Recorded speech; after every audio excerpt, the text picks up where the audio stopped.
y'all, this is Liana from Crafting by the Pound. Thank you so much for joining me for another YouTube video. And today I actually have, so out of the whole 1926 Winnie the Pooh fan art series, I want to say that this is probably my most favorite one that I did.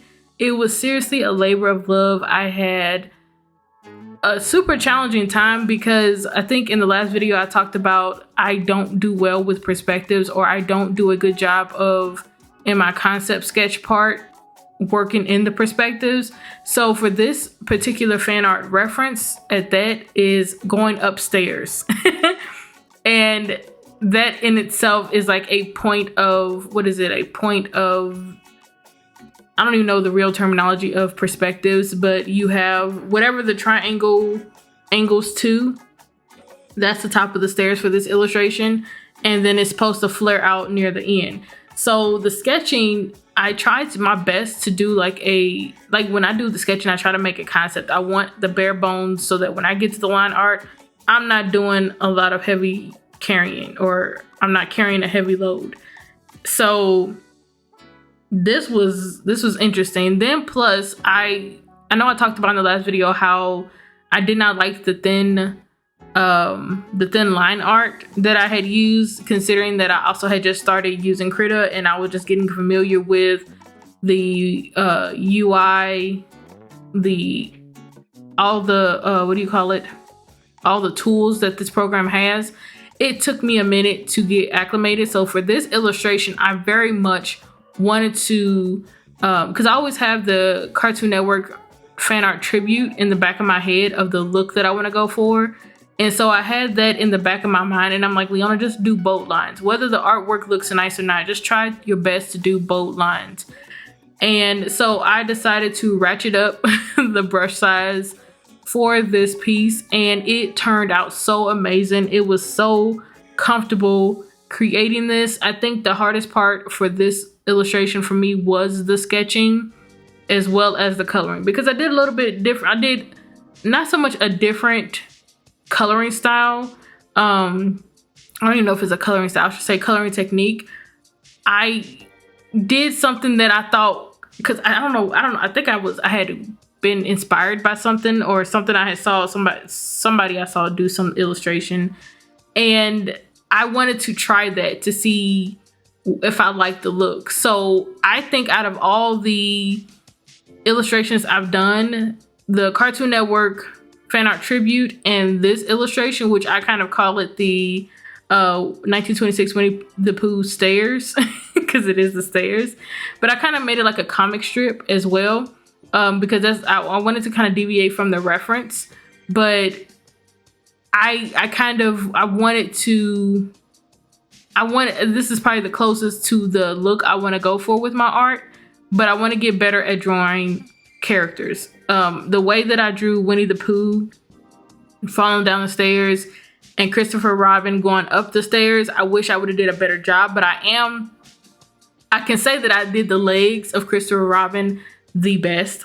I'm very happy with the way that I did the physical body of Christopher Robin, but I did definitely take a lot of shortcuts with his character. Like the hands, I was having a problem with the hands. I was having a problem with his head shape, because before, and you'll see it, there were parts of his body that were shown that, because I did not feel comfortable or think that I could actually do a good job of drawing them, I kind of found a more creative way to not have to draw them. And I think that's the crux of what I've been saying about my art so far, because I have not done studies, and because I am self-taught to a certain degree, that I felt comfortable to just stop further studying. There's a lot more that I know I can learn, that I know I will benefit from if I just took the time to sit down and actually study. Like, stop trying to crank out projects and just do studies. And like I said in the last video, I have resources that I can use right now, and they're all free because I do not have the funds to go to anybody's school or attend anybody's seminar. So I need to, be able to utilize some of the free resources that I have found. And YouTube is a font of information and resources. And there are many photographers and artists who have packets on their websites that they are willing to offer for free for personal use, that you can download for your own personal studies. And I am definitely taking advantage of all of that because I need all the help that I can get, especially with the projects I have in mind that I want to do.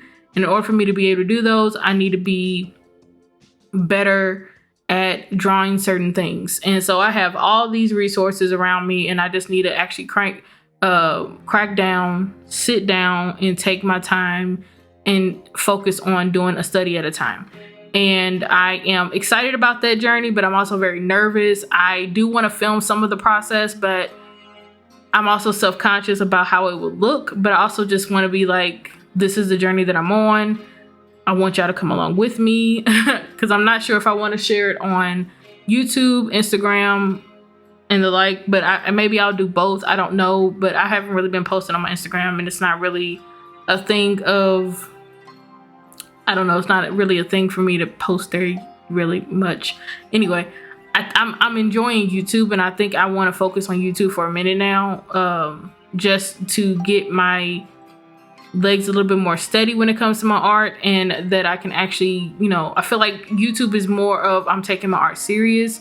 Instagram is more or less this is like a finished, like this is what I did instead of a process. I definitely will still do like coloring shorts and stuff like that, but I do want to give like in-depth content of my process, of my workflow, whether it's traditional art or digital art, or even my journaling, all of that. So yeah, I may just like, if I feel comfortable to push record, then I will record, and those videos will be here on YouTube.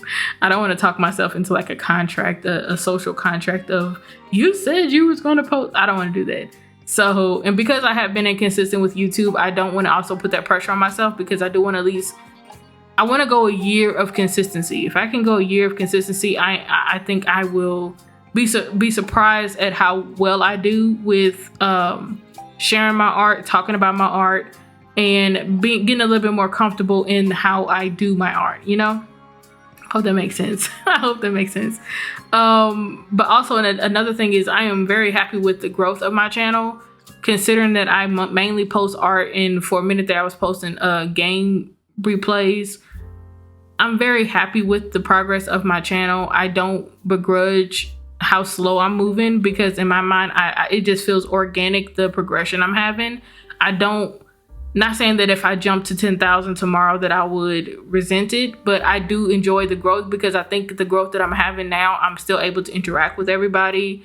I'm able to answer comments, and I'm able to post to the community tab and know that at least the people who are interested are getting the message, and it's not getting bogged down by other things. I am very much happy where I'm at right now, and I think it's very much on brand with where I need to be. And so let me actually get talking about this particular project. So y'all saw all the erasing, all the changing up. I think when it comes to sketching, I think as much as I had to undo in that first fan art piece of the 1926 Winnie the Pooh, this one was a little bit more comfortable. I think the stairs gave me the most problems, because that is like the centerpiece of the illustration. The background I wasn't too worried about. I was actually excited to do the background, but it was the stairs that were kind of the focal point of this entire illustration, and I needed to give all the attention and love to that before I could actually start building out from that, if that makes sense. And additionally, I think this was the quickest I got to the line art, because I don't think this took me 2 days to do. I think I was able to get this entire piece done in a day, a day of streaming, I should say. And I think also this illustration, the chat was very much a big part in me being able to navigate. They offered great suggestions. We had great conversations. They were very helpful, and we actually had a fun time, if I remember correctly. We were cracking jokes. We were doing a lot of things, and like I said, with every video that I have done that is from a stream, like I said, this series should be the last. I'm gonna say should be, not is. It should be the last of my streams turned into YouTube videos, unless I find more videos or files in my hard drive. This should be it.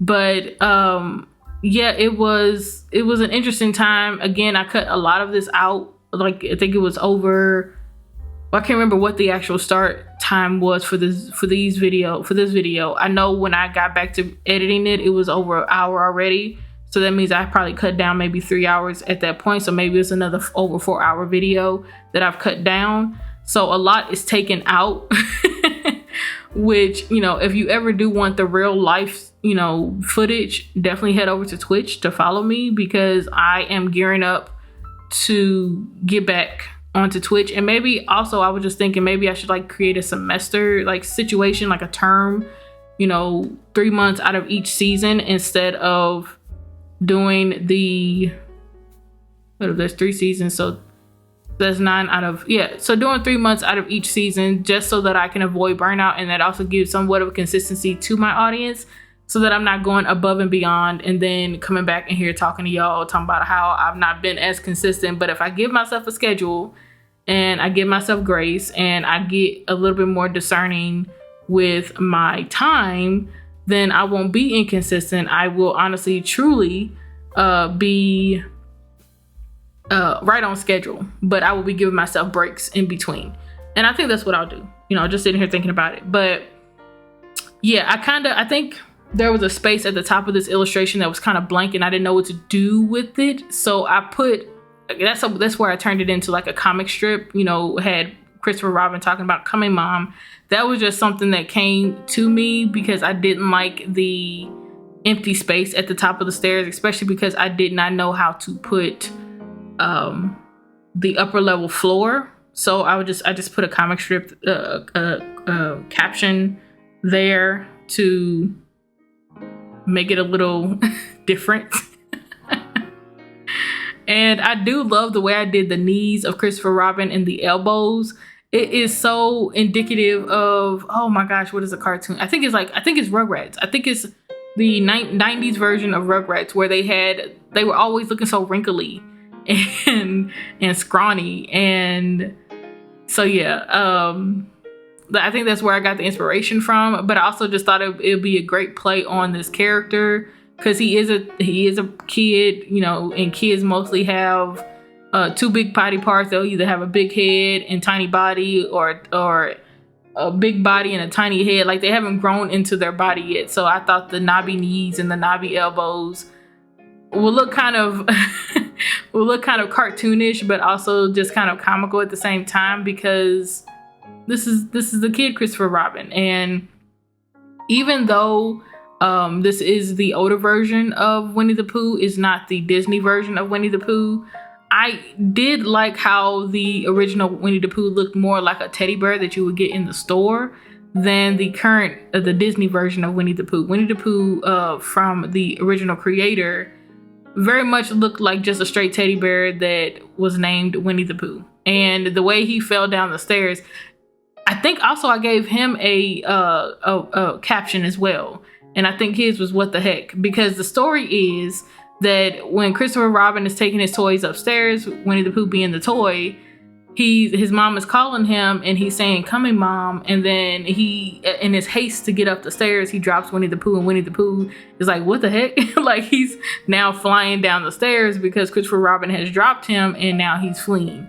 And I will have to shout out my mom for the inspiration of giving me that point of view of Winnie the Pooh's character, because I did not have him having a quote of saying anything, because it didn't make sense at the time that I finished this. But when she saw it and she was like, something's missing, and I was trying to explain to her the story, and she was like, well, then you might need to add that as part of the, you know, add that onto the actual canvas. And I was like, and so that's where Winnie the Pooh's character having that caption or that saying comes from. So shout out Mama Bear for giving me that inspiration to do so. But yeah, I feel like if I had stopped with the coloring and just left it with the line art, I don't think I would have been able to do it justice. I think this particular artwork alone showed me how important the coloring is. I think this is the best coloring I've ever done for any of my illustrations. I really did enjoy the Cartoon Network fan art series, but that coloring process was tedious. I think, because I know I posted it, I don't know if I said it was tedious or not, but thinking back on it, it was a lot. And I think it's because it was different characters. They all had different color schemes, and all just trying to figure out how to make sure they all got their shine. So it was tedious, and I know it took me several days to get that done, but I will say that this second illustration from my Winnie the Pooh fan art series was the most fun to color. I think I don't think I had a horrible time finding colors for this illustration, because I'm trying to think back, because I know this was in January of 2025. We're now in June. I know that it was very I know that it's like I remember having to take a break and jump back in just to look at it again, and having to step back and look at it again gave me help to know where I was messing up at, or what else I can, I'm not gonna say messing up, but what else I can improve on this illustration. And yeah, I'm glad that I did so, because I think the finished product turned out amazing. And maybe saying that, maybe I need to have that illustration posted up somewhere near me when I'm doing art, to know what I'm trying to accomplish, where I'm trying to go with it, and use it as a personal reference going forward when I am stumped on what to do with another project. But yeah, I think I've covered a lot. I didn't think I would have this much to talk about, considering that it's not like it's a new project. It's the same project, but a different part of the project. But yeah, I think every piece that I work on, there's a story behind it. There is a motivation behind it, an inspiration behind it. And I'm learning more and more about myself as I rewatch these videos, and as I'm explaining my process to y'all through video. And I really hope that I could come back on here, months from now with progress, with a different type of art videos, and not just digital art videos, but maybe some traditional art that kind of break down my process as well. And I can do some finished traditional art pieces as well, because I have some of those in the vault. I just haven't, they're just not, I ain't gonna say proud of them, but I'm not comfortable with sharing them just yet. Or ever, I don't think. And so the digital art is a little bit more cleaner than my traditional art, but I want to get to the place where my traditional art can come out as clean as my digital art, if that makes sense. So I'm gonna leave y'all here with all those thoughts and all that food for thought, and all those gems and reflective thoughts that I had. And I'm gonna thank y'all so much for making it to this point in the video, if you have made it to this point. And I also want to say that I appreciate every last one of y'all who have subscribed, who are new to the community, who are following me on my other social medias, who are following me on Twitch, who are still sticking with me even though I have not been showing up for my art as I feel I should be. Thank y'all. Y'all the real MVPs. Y'all continue to give me motivation to pick up my pen, my paints, or my drawing tablet and get to creating. So this is definitely a dedication to y'all and a shout out to y'all. So thank y'all. And I hope that everybody who's listening has a beautiful, safe, blessed, and wonderful rest of y'all day. And I will talk to y'all in another video. And also don't forget to like, share, and subscribe. Bye.